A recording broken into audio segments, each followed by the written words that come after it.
कथा भाग 4। दरबार में सभी करदाता राजा इकट्ठा हुए। विक्रम ने चक्रवर्ती राजा की उपाधि धारण की। विक्रम की इस अभिभूतपूर्ण शक्ति तथा सफलता को देखकर सोना रानी भी प्रसन्न थी।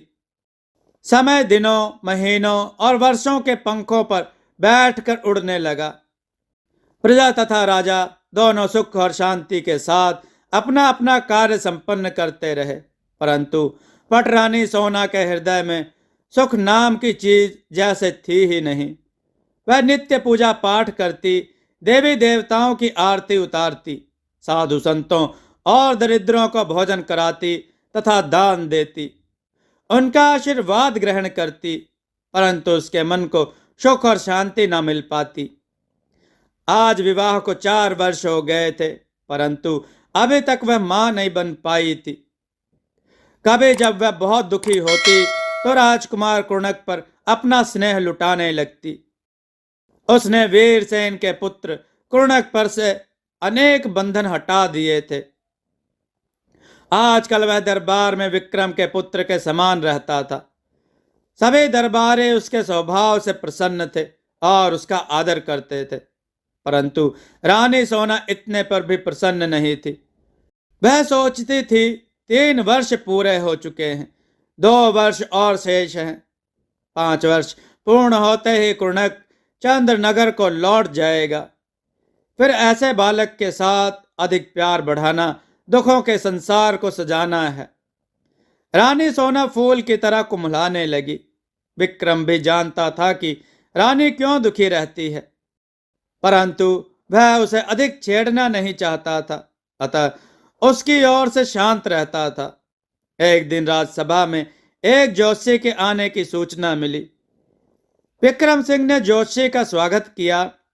जोशी ने राजा को आशीर्वाद देने के लिए हाथ उठाया तो उसका हाथ उठा ही रह गया। जाने क्यों उसकी आंखें राजा के मस्तक पर गड़ गई। वह टकटकी बांधकर राजा को देखने लगा।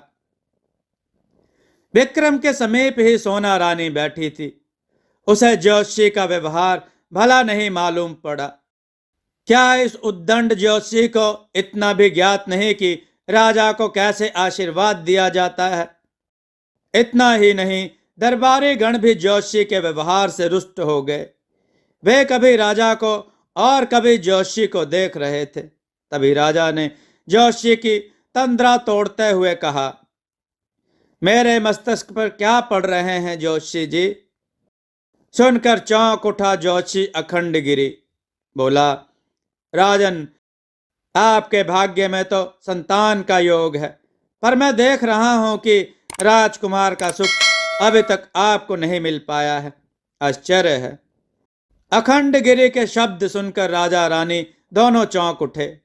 उनके मन में जोशी के प्रति जो दुर्भावना थी गल गई। राजा ने पूछा, संतान ना होने का कारण क्या है जोशी जी? कारण तो मेरे भी समझ में नहीं आ रहा है, क्योंकि यह प्रभु का विधान है। हाँ, रानी को 1 वर्ष पश्चात संतान होने का सुख प्राप्त होगा। इतना कहकर ज्योतिषी अंतर ध्यान हो गया। राजा तथा दरबारी देखते रह गए। उन सबको उसके आदर सत्कार का ध्यान तो तब आया जब वह जा चुका था। सब लोग एक दूसरे का मुख आश्चर्य से देखने लगे। विक्रम को दुख था कि जोशी बिना दक्षिणा लिए क्यों चला गया, और दरबारियों को दुख था कि वे उसे रोक नहीं सके। सब इसी उहापोह में थे कि रानी सोना ने विक्रम से कहा, प्रभो, क्या सोच रहे हैं? आपको एक शुभ समाचार मिला है। राज्य भर में उत्सव मनाने की आज्ञा दीजिए। उस दिन राजा तथा प्रजा दोनों ने खुशियां मनाई। ठीक 1 वर्ष बाद रानी सोना पुत्रवती हो गई तथा राजा रानी की खुशी का ठिकाना नहीं रहा। विक्रम ने 1 सप्ताह तक खुशियां मनाने की घोषणा की। राजमहल तथा नगर को विधिवत प्रकार की बंधनवारों और तोरणों से खूब सजाया गया। सत्य तथा प्रेम के द्वार बनाए गए। नाना प्रकार के वाद्य यंत्रों का प्रबंध किया गया। नटों, कलाबाजों, नृत्यकारों आदि के कर्तव्य होने लगे। राजा तथा रानी ने ब्राह्मणों और दरिद्रों को वस्त्र आदि बांटे। ऐसा लगता था कि धरती पर तारे आकर नाच रहे हैं। चारों ओर आनंद था। अभी अंतिम दिन के बाजे नहीं बजे थे कि गुप्तचर कर्मा ने आकर राजा से कहा, प्रभो, आज नगर में राजा वीरसेन को देखा गया है। अभी उसे बंदी बनाने की अवधि पूरी नहीं हुई है, वरना सिपाही उसे बंदी बना लेते। संभवतः वह राज्य के विनाश की कोई योजना बना रहा है। सुनकर राजा विक्रम चौंक उठा। बोला, इसका मतलब यह है कि कुचला हुआ सांप फन उठा रहा है। कर्मा, शीघ्र उसके दरबार में एक विरोध पत्र भेजा जाए। उसमें स्पष्ट कर देना कि यदि कोई भी गुप्त अपराध किया गया तो कुणक का वध कर दिया जाएगा। कर्मा ने राजा की आज्ञा मंत्री को सुनाई। मंत्री ने विरोध पत्र तैयार करके चंद्रनगर की ओर एक आदमी भेज दिया। रानी सोना ने युवराज सोमन को राजा की गोद में देते हुए कहा, प्रभो, राजा का कर्तव्य है कि वह शत्रु को कभी जीवित ना छोड़े। आपने चंद्रनगर के राजा को छोड़कर एक गंभीर राजनीतिक भूल की है। सुनकर विक्रम हंसा, फिर प्यार से अपने पुत्र को देखता हुआ बोला, यद्यपि इसे भूल ही कहा जा सकता है, परंतु वीरसेन का पुत्र हमारे दरबार में है। हमने 5 वर्षों में उसे राजनीति शास्त्र की शिक्षा दी है। उसके विचारों में प्रेम की गरिमा भरने की चेष्टा की है। अवधि पूर्ण होने पर जब वह अपने पिता के पास जाएगा तो अवश्य उन्हें समझाएगा। ठीक है, परंतु शत्रु को कभी निर्बल नहीं समझना चाहिए।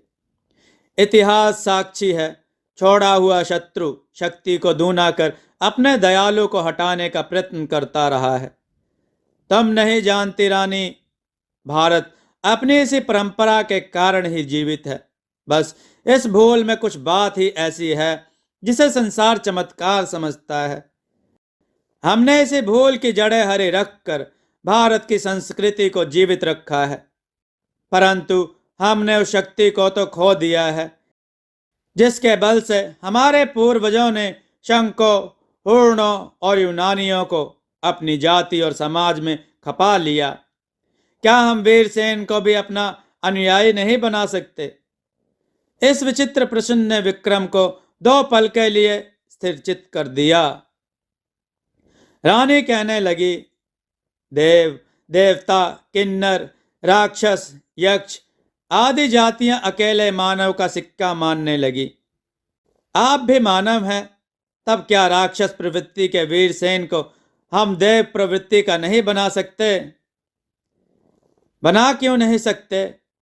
और हाँ, मैंने उसे छोड़कर सच्चा मानव ही बनाना चाहा था, परंतु अभी विक्रम ने अपनी बात पूरी भी नहीं की थी कि अखंडगिरी आकर खड़ा हो गया।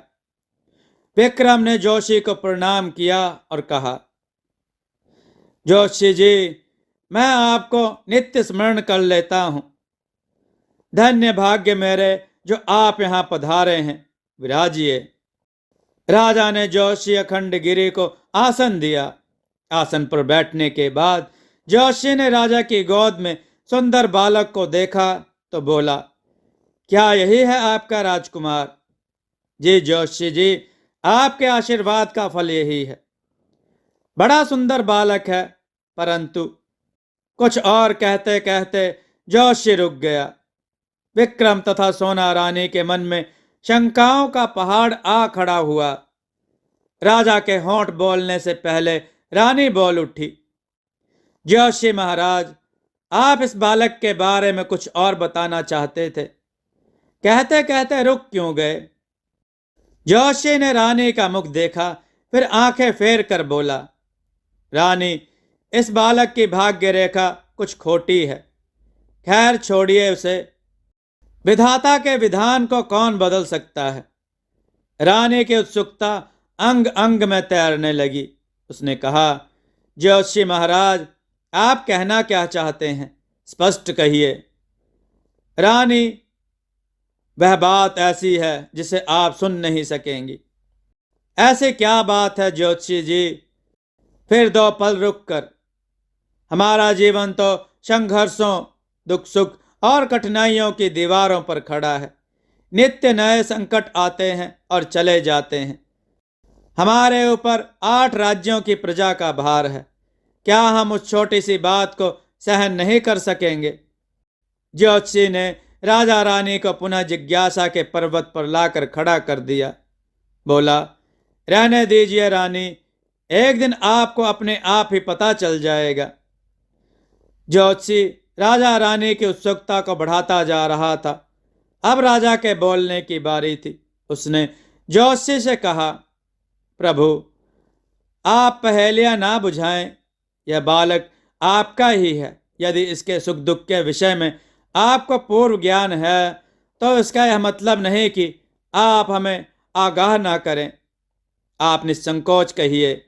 यदि कोई असहनीय बात होगी तो भी हम उसे सहन कर लेंगे। संभवतः इस बालक के भविष्य की बात आपको सहन ना हो सकेगी।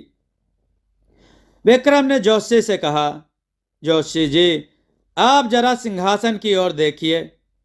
जोशी ने सोचा, राजा सिंहासन की ओर संकेत कर ना जाने क्या नई बात बताना चाहता है। उसने सिंहासन की ओर मुख किया और ऊपर की ओर देखते ही यकायक चीख उठा, इतना बड़ा खतरा! विक्रम ने कहा, ज्योतिषी जी, आप देख ही रहे हैं कि सिंहासन के ऊपर धागे से बंधी हुई एक गदा लटकी हुई है। गदा का मुठा नीचे की ओर है, ठीक सिंहासन के बीच दिशा की ओर।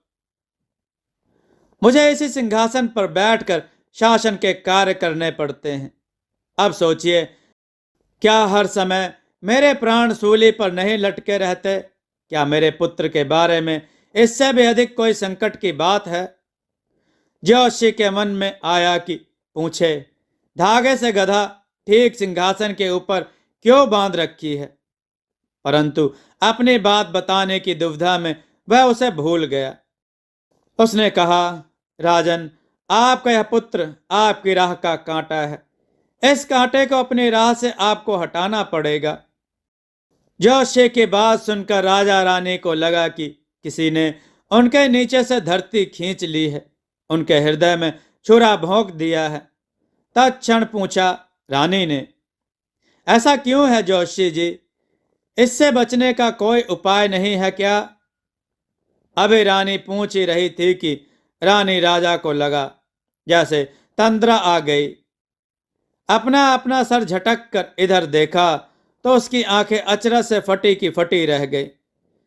जो उससे अंतर ध्यान हो चुका था।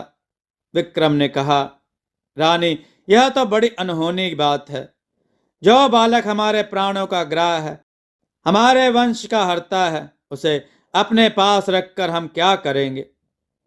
इतना कहकर राजा ने अपने पुत्र को घृणा की दृष्टि से देखा। अभी कुछ क्षण पूर्व जो राजकुमार प्राणों का आधार था, वही अब घृणा का पात्र बन गया था। मित्रों, कथा बहुत ही रोचक होती जा रही है। देववाणी चैनल के साथ बने रहें। चैनल को सब्सक्राइब करके जरूर रखें। कथा को लाइक करके शेयर जरूर करें। मित्रों, क्या मनुष्यों को अपने प्राणों का इतना अधिक मोह होता है? अपनी जीवन रक्षा के सामने प्राण प्रिय पुत्र की ममता भी समाप्त हो जाती है। रानी ने राजा की आंखों में उत्सुकता पूर्वक देखकर कहा, अब क्या होगा? होगा वही जो विधाता को स्वीकार है। हम अपने पुत्र का मोह त्याग कर उसे अपने से अलग कर देंगे। ऐसा नहीं होगा प्रभु, यह मेरे हृदय का टुकड़ा है। राजा ने रानी की आंखों में आंसू देखे तो कुछ कहते कहते रुक गया। जाने क्यों उसके होठों पर कुटिल मुस्कान नाच रही थी। अगले दिन राजा ने ज्योतिषी की बात पर विश्वास कर अपने पुत्र को राजमहल से हटा दिया। वह उसकी राह का कांटा जो था, उसके मृत्यु का कारण। उसने रानी को भी इस बारे में कुछ नहीं बताया, परंतु जब सोना को पता चला तो वह खूब रोई। उसने राजा की भत्सना की और राजा विक्रम सोना को समझाते समझाते हार गया, परंतु सोना ने रोना बंद नहीं किया। उसे अपने प्रिय पुत्र की याद सता रही थी। क्या वह वास्तव में उसकी राह का कांटा था? परंतु राजा को ऐसा तो नहीं करना चाहिए। तभी एक गुप्तचर ने आकर सूचना दी, महाराज, गुप्तचरों के सरदार कर्मा का किसी ने वध कर दिया। विक्रम का हाथ रानी के सर पर था। अपने प्रिय सेवक के वध का समाचार सुनकर हाथ नीचे फिसल गया। राजा को लगा कि किसी ने उसके परम प्रियजन की हत्या कर दी है। उसने दुख भरे स्वर में रानी से कहा, यह अच्छा नहीं हुआ रानी। सोना ने मुख ऊपर उठाया। राजा का चेहरा देखा तो चौंक गई। कर्मा के वध का समाचार सुनकर राजा के मुख पर मलिनता क्यों नहीं आई? तो क्या राजा ने 2 पल पहले जो दुख भरे शब्द कहे थे? रानी यकायक चिल्ला उठी, महाराज, आपके नेत्रों में खून छलक रहा है। कर्मा की हत्या आपने करवाई है। हमने कहीं तुम्हें? मुझे कुछ नहीं हो गया है महाराज। जो सत्य है उसे मैं कभी नहीं छिपा सकती। कर्मा को मालूम हो गया होगा कि आपने राजकुमार को कहां छिपाया है। वह इस भेद को मुझसे ना कह दे, इस कारण आपने उसे भी अपनी राह से हटा दिया। रानी, तुम हमारे ऊपर शंका क्यों करती हो? हमने ऐसा नहीं किया है। हम कर्मा के हत्यारों को शीघ्र ही ढूंढवा कर तुम्हारे सामने पेश करेंगे, तब तुम्हें विश्वास होगा कि सच्चाई क्या है। इतना कहकर विक्रम दरबार की ओर चला गया। आवश्यक कार्यों को निपटाकर राजा ने वीरसेन के बारे में पूछा। जो कुछ उसे बताया गया उसे सुनकर विक्रम शेर की तरह दहाड़ उठा। वीरसेन चंद्रनगर में नहीं है। राज्य का कार्य उसका योग्य दीवान देखता है। यहां भी उनका पता नहीं लगा, वहां भी नहीं है। तब कहां गया वीरसेन? हमें वीरसेन चाहिए, जिंदा या मुर्दा। उसे खोजने के लिए 8 राज्यों की धूल छान कर फेंक दो। मित्रों, कथा बहुत ही उत्तम है। सुनने के लिए देववाणी चैनल के साथ बने रहें। चैनल को सब्सक्राइब करके जरूर रखें, कथा को लाइक भी जरूर करें। दोस्तों, आपको यह कथा कैसी लगी? अपने विचार और सुझाव कमेंट में जरूर दें। हमारी कथाओं को लाइक करें, हमारे चैनल को सब्सक्राइब करना न भूलें। हमारी कथाओं को शेयर जरूर करें, जिससे लोगों को अच्छा ज्ञान प्राप्त हो। जय श्री राम भक्तों।